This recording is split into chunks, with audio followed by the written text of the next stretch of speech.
Assalamualaikum warahmatullahi wabarakatuh. Halo, kenalin, nama aku Dede Elbida Apriliandarti.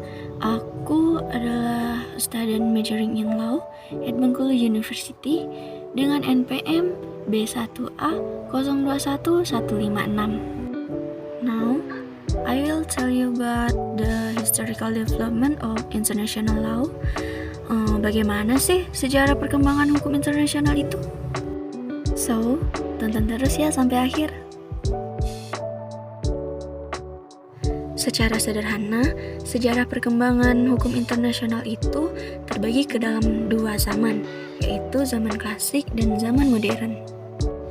Pada zaman klasik, hukum internasional masih mengacu pada hukum bangsa-bangsa atau law of nations, sedangkan pada zaman modern, hukum internasional mulai terlepas dari istilah hukum bangsa-bangsa dikarenakan munculnya negara modern.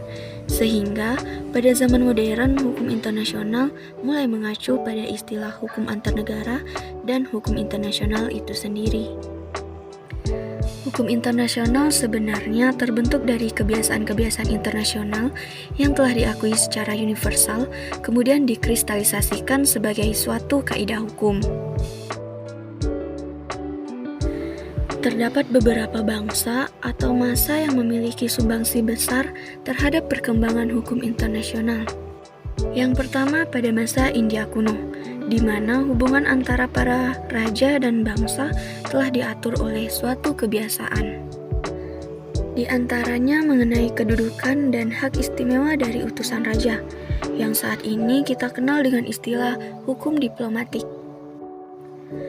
Kemudian hukum yang mengatur perang, di mana sudah ada perbedaan yang tegas antara kombatan dan non-kombatan atau penduduk sipil, serta ketentuan mengenai perlakuan terhadap tawanan perang dan mekanisme melakukan perang. Yang kedua yaitu kebudayaan Yahudi. Kebudayaan pada masa ini memberikan sumbangsi terkait perjanjian perlakuan terhadap orang asing dan tata cara melakukan perang. Namun, dalam hukum perang Yahudi, adanya pengecualian terhadap orang-orang yang dianggap sebagai musuh bebuyutan, sehingga diperbolehkan adanya penyimpangan dari hak hukum perang itu sendiri.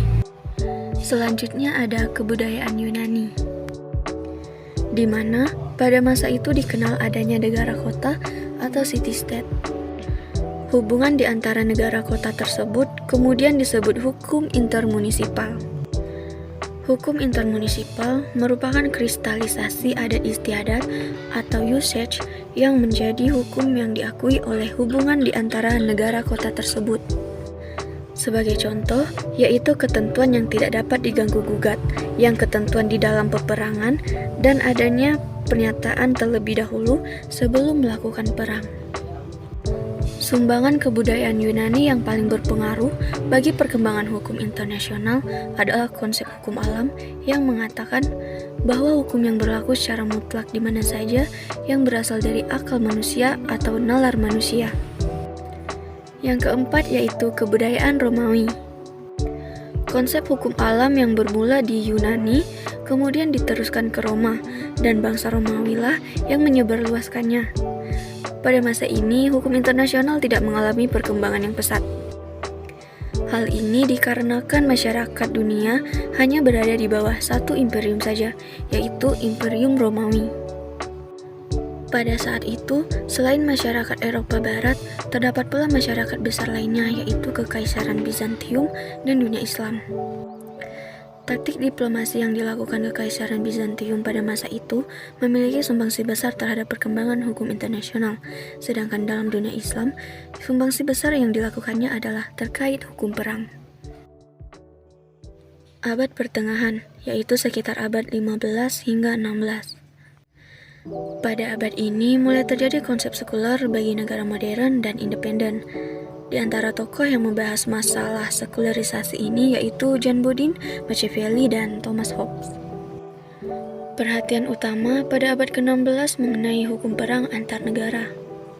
Salah satu peristiwa penting dalam perkembangan hukum internasional adalah adanya Perjanjian Westphalia, yang mana telah mengakhiri perang di Eropa selama 30 tahun dan juga mengakhiri masa Kekaisaran Romawi.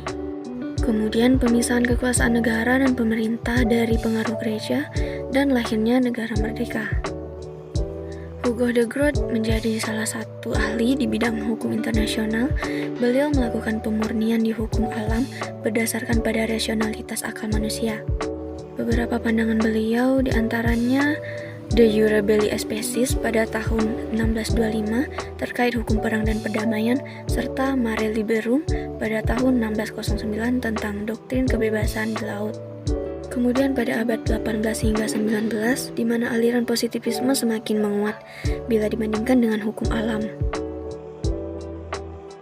Pada abad ke-20, hukum internasional semakin berkembang, di mana mulai bermunculan organisasi internasional seperti PCA, PCIJ, yang berganti menjadi ICJ atau International Court of Justice hingga sekarang.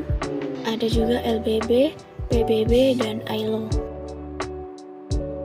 Jadi, ketentuan hukum internasional itu selalu bertambah, seperti misalnya dengan lahirnya UNCLOS 1982 terkait hukum laut, yang di dalamnya mengatur hak dan kewajiban negara. Ada juga pengaturan terkait hukum udara dan salah satunya mengatur perihal penerbangan dan pembajakan pesawat. Baiklah, sekian pemaparan materi terkait sejarah perkembangan hukum internasional. Semoga penjelasannya dapat bermanfaat bagi teman-teman semuanya. Wassalamualaikum warahmatullahi wabarakatuh. Thanks for watching.